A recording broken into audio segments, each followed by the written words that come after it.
leads us up into what I am looking forward to the most. We don't even need to talk much about the Spider. Everybody knows who Anderson Silva is, what he's about, the glorified career he has.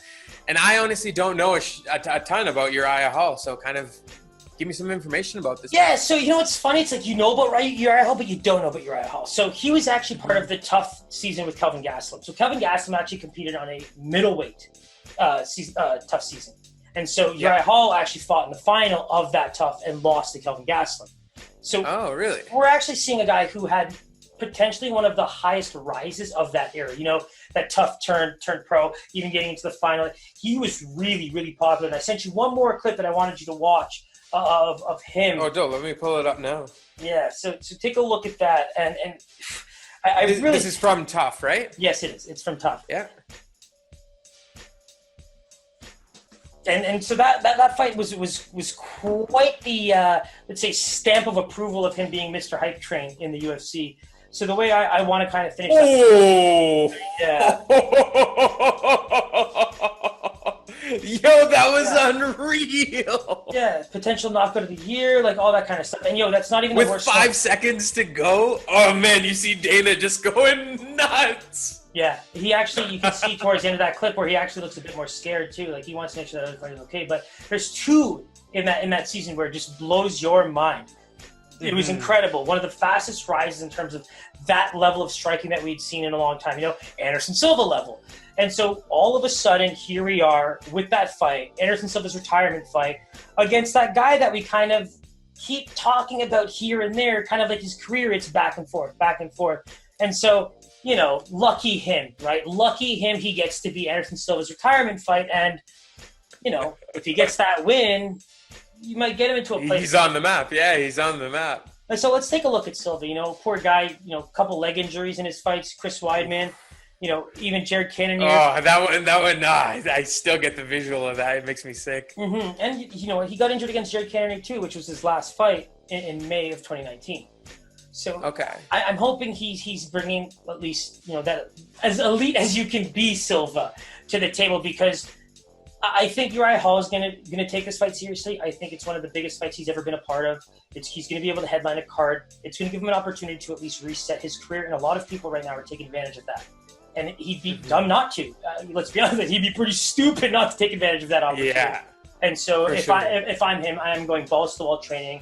I am making sure that I, as much as I want to, throw him a bone and just take a dive and make it a win for Anderson Silva in his final fight, I just can't help but feel that is the fight for me to win, to kind of make my career stand out. Yeah, put my stamp on the UFC for sure. Mm-hmm. And so in terms of odds perspective, do you think this will be kind of close? Are you open, to get some value here?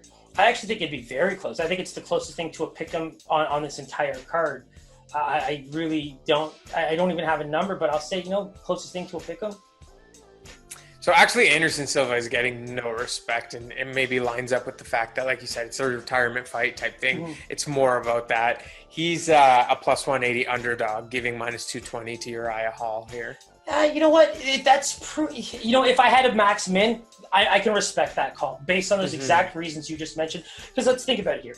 Anderson Silva, let's not go too detailed into what era he was a part of, but, guys are getting a bit more healthier. Guys are getting a bit more athletic. So even in terms of, let's take a look at his fight with Bisping. He did look very skillful in that fight, but Bisping was very good in that fight. Basically a blind guy just doing his thing. And now we go to Israel Adesanya. We've seen now Anderson fight Israel Adesanya and come out looking pretty good. Let's compare his fight to Paulo Costa. I mean, Anderson Silva looked better than him, if you ask me. As well, people don't understand this. Like they said, fucking casuals. They said, I like it. And a lot of experts as well have casual brains because they're like, Israel has no knockout power because he hit Anderson Silva in the face clean. I'm like, you don't understand this. Anderson is playing a game where me and him are playing this game. So when I hit him, I didn't hit him clean. I'm not trying to hit him where he is. I'm trying to hit him where he's going to be. But then he knows that as well. So he'd anticipate that and then pause. The distance is just right, so it just nicks him. There's a time I kicked him in the face and I slowed it down on my Instagram. It just went and just like my toe, literally, you see my toes, they're ugly as fuck.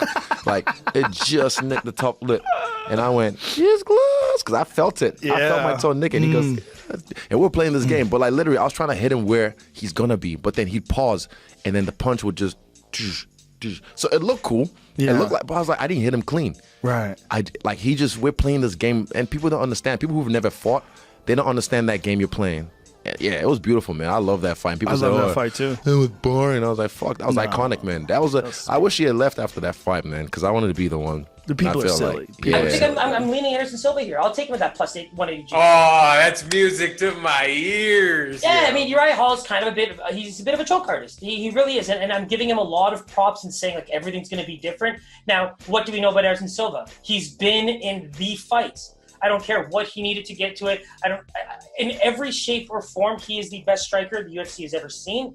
Uriah Hall has some of the best knockouts we've ever seen. So this could be insane. At the same time, Anderson Silva needs to be smart. If Anderson Silva can be smart, stay the hell away from that cage and keep his goddamn hands up, we could see him at least try and walk away with what could be even a knockout or a submission win. Like, I would love to sprinkle that finish just for the fun of it. Let's see how the rest of this card goes, and maybe some live lines of some Anderson Silva finishes and things like that could definitely get played. But no, let's see it. I'm actually very excited about the fight even more based on the lines, because watching Anderson Silva win now as a plus 180 underdog is going to be even better if it happens. Oh, it'll taste so much better. Way better.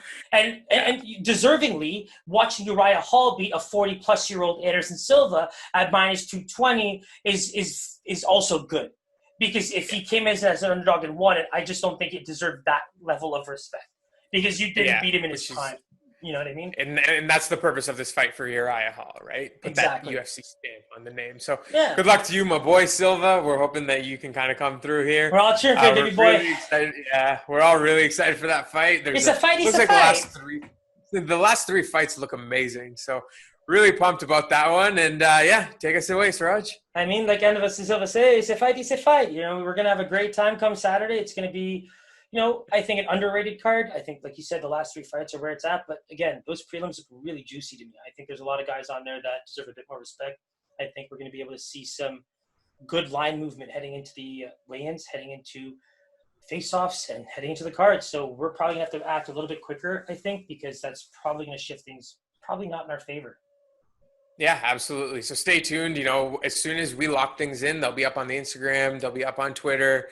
Stay tuned for our picks. Subscribe below. All our information is below. Siraj, always a pleasure, man. Take care, my man. Have a good evening. Everyone, take care. Peace. Let's get it. Enjoy the fights. Later, guys.